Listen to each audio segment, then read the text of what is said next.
Olá, queridos, bom dia. Quero convidar você a abrir a sua Bíblia comigo lá em Salmo de número 80, para que a gente tenha a meditação mais uma vez na palavra de Deus, né? Salmo número 80. A palavra de Deus aqui nos traz um pedido de restauração. Esse salmo, né, mais uma vez, nós temos essa lamentação nacional de Israel num período de angústia. Para nós faz muito sentido, né, estudarmos assim um salmo atrás do outro, como nós temos feito há quase um ano, mais de um ano já, né? Porque nós vivemos assim, né? Às vezes mais, outras vezes menos, mas nós vivemos em tempos difíceis, em tempos muitas vezes de angústia. E é sobre isso, né, que tantas vezes nós temos estudado aqui na palavra de Deus, nos Salmos. O salmista hoje vai falar de forma específica e apelar com relação ao reino do norte, aquelas 10 tribos, né, que depois do reinado de Salomão se dividiram, né, de Judá. Então o reino do norte, que tinha capital Samaria, é sobre essa região que o salmista, olhando para essa região que o salmista vai escrever o salmo, né? Asaf foi quem escreveu o salmo. Ele é um levita, foi constituído por Davi, né, como líder dos levitas, e ele agora, como observador da situação daquele reino do norte, vai então clamar ao Senhor. A situação que acontecia aqui era inédita, né? Porque nunca antes Israel tinha sido tomada dessa forma, como foi ali em 722 a.C., tomada pelos assírios, né? Aquela região ali do Reino do Norte foi tomada pelos assírios.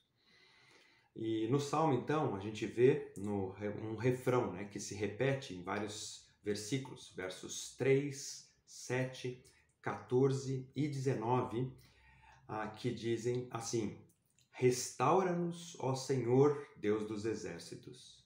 Faze resplandecer o teu rosto e seremos salvos. Asaf reconhece que o povo de Deus havia se afastado das bênçãos de Deus e ora pedindo por restauração àquela condição de privilégio que o povo tinha. Para a gente entender melhor, né, esse salmo aqui, eu dividi em 4 partes, como costumo fazer, mas antes da gente entrar nelas, vamos orar, vamos colocar esse tempo nas mãos do nosso Deus. Pai querido, nós te agradecemos por mais essa manhã, pelas tuas bênçãos que se renovam, e te pedimos, Senhor, para mais uma vez o Senhor nos instruir por meio da tua palavra. Colocamos nossas vidas em tuas mãos. Nos ensina a partir desse salmo. É a nossa oração, no nome de Jesus. Amém. Então, em primeiro lugar, esse texto aqui nos fala sobre um grito à procura da ajuda do pastor. Essa é a figura usada por Asaf. Versos 1 a 3 nos dizem assim: Dá ouvidos ao pastor de Israel, tu que conduzes a José como um rebanho. Tu que estás entronizado acima dos querubins, mostra o esplendor. Perante Efraim, Benjamim e Manassés, desperta o teu poder e vem salvar-nos. Restaura-nos, ó Deus, faze resplandecer o teu rosto e seremos salvos. Então, a primeira frase aí, né? Dá ouvidos ao pastor de Israel. Embora essa frase, pastor de Israel, ela não se repita em outro lugar no Antigo Testamento, essa figura do cuidado de Deus como um pastor, ela aparece em toda a Bíblia. Aqui as 3 tribos citadas, né, Efraim, Benjamim e Manassés, todas elas descendem de Raquel. Nós estudamos sobre isso em Gênesis, né? Essa que era a esposa preferida de Isaac. E essas 3 tribos são parte das 10 do Reino do Norte, como eu falei no início. Esse grito feito pelo povo tem a intenção de provocar a atitude divina a fim de restaurar o seu povo. Esse grito é um clamor de socorro em meio à angústia. Trazendo para a nossa realidade, talvez você também venha se sentindo angustiado nos últimos tempos. Talvez por uma situação familiar ou uma situação no trabalho, ou até por um pecado que você não consegue abandonar. Eu não sei qual é a sua realidade. O que eu sei é que quando o povo de Deus se vê nessa situação de angústia, ele clama por misericórdia, pelo favor do Senhor. Em segundo lugar, aqui no texto, nós temos ainda maior, uma descrição ainda maior dessa angústia do rebanho de Israel. Veja os versos de 4 a 7, nos dizem assim: Ó Senhor, Deus dos exércitos, até quando estarás indignado contra a oração do teu povo? Dá-lhes a comer pão de lágrimas e a beber copioso pranto, é a constatação do salmista. Constitui-nos em contendas para os nossos vizinhos. Na NVI, a tradução é: fizeste de nós um motivo de disputa entre as nações, e os nossos vizinhos zombam de nós a valer.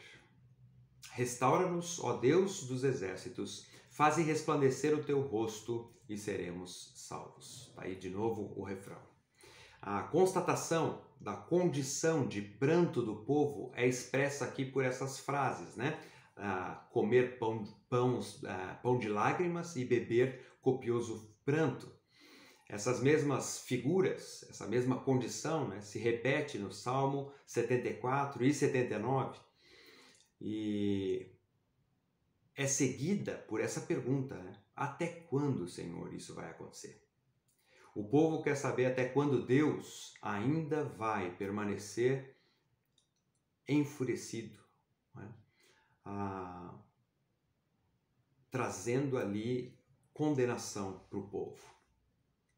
E queridos, vocês sabem que nem toda a situação pela qual nós passamos é resultado de uma disciplina do Senhor. O sofrimento muitas vezes acontece em nossas vidas para nos fortalecer, para nos amadurecer, para nos tornar mais parecidos com Jesus. Mas no caso de Israel aqui, e talvez no seu caso também, eu não sei, o sofrimento é fruto da sua desobediência. E a pergunta para nós nessa manhã é: será que tem alguma área em nossas vidas que repetidamente nós temos desobedecido ao Senhor? Será que não foi isso que nos trouxe a essa situação de angústia que nós vivemos hoje? Precisamos responder essas perguntas. Em terceiro lugar, esse texto aqui hoje nos fala agora de o cuidado com a videira. Asaf vai trocar a sua metáfora e ele vai usar essa metáfora da videira. Veja, acompanha comigo aí nos versículos 8 a 13. A palavra de Deus diz assim: trouxeste uma videira do Egito, expulsaste as nações e a plantaste. Isso é uma referência, ao êxodo do Egito e à conquista da terra de Canaã. Dispuseste-lhe o terreno, ela deitou profundas raízes e encheu a terra. Com a sombra dela os montes se cobriram, e com os seus sarmentos, ou seus galhos, os cedros de Deus. Ou seja, Israel, como uma videira, se espalha e os seus galhos crescem tanto que passam de grandes outras nações. Verso 11: estendeu ela a sua ramagem até o mar e os seus rebentos, ou seus brotos, até o rio. Porque lhe derribaste as cercas, de sorte que a vindimam, ou que colhem todos os que passam pelo caminho. Agora o salmista pergunta, por que, Senhor, derribaste as cercas? De sorte que todos que passam pelo caminho colhem dos seus frutos. essa ideia aqui, né, de que todos se aproveitam de Israel que agora está exposta. O javali da selva a devasta, e nela se repastam os animais que pululam ou que pastam no campo. Como eu disse, né, essa figura de Israel que foi tirada do Egito se estabeleceu em Canaã, mas agora essa videira está sofrendo pela ação dos homens e de animais. O mesmo aconteceu conosco um dia, não é mesmo? Deus nos libertou da escravidão do pecado e nos estabeleceu como seu povo, nos fez fincar raízes. Mas talvez, assim como Israel, você hoje se sente menosprezado, você se sente usado pelas pessoas, desprotegido e exposto numa situação de angústia. Em quarto lugar, então, quando isso acontece, o que o povo faz? Ele apela mais uma vez ao dono da videira. Apela em oração. Veja aí versos 14 a 19. Ó Deus dos exércitos, volta-te, nós te rogamos. Olha do céu e vê e visita esta vinha. Protege o que a tua mão direita plantou, o galho que para ti fortaleceste. Está queimada, está decepada. Pereçam os nossos inimigos pela repreensão do seu rosto. Seja a tua mão sobre o povo da tua destra, esse povo colocado à direita de Deus, sobre o filho do homem que fortaleceste para ti. E assim não nos apartaremos de ti. Vivifica-nos e invocaremos o teu nome. Restaura-nos, ó Senhor, Deus dos exércitos. Faze resplandecer o teu rosto e seremos salvos. O pedido aqui a Deus é: volta-te e visita essa vinha. Uma vez que Deus plantou e cuidou da vinha, o povo agora clama para que Deus continue cuidando dela. Foi a ira de Deus que provocou aquela situação que agora o povo vivia.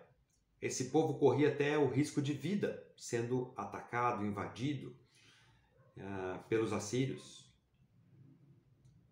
E a promessa aqui do povo é que se Deus os reanimasse, se Deus restaurasse aquela condição de bênção na vida deles, então eles o adorariam.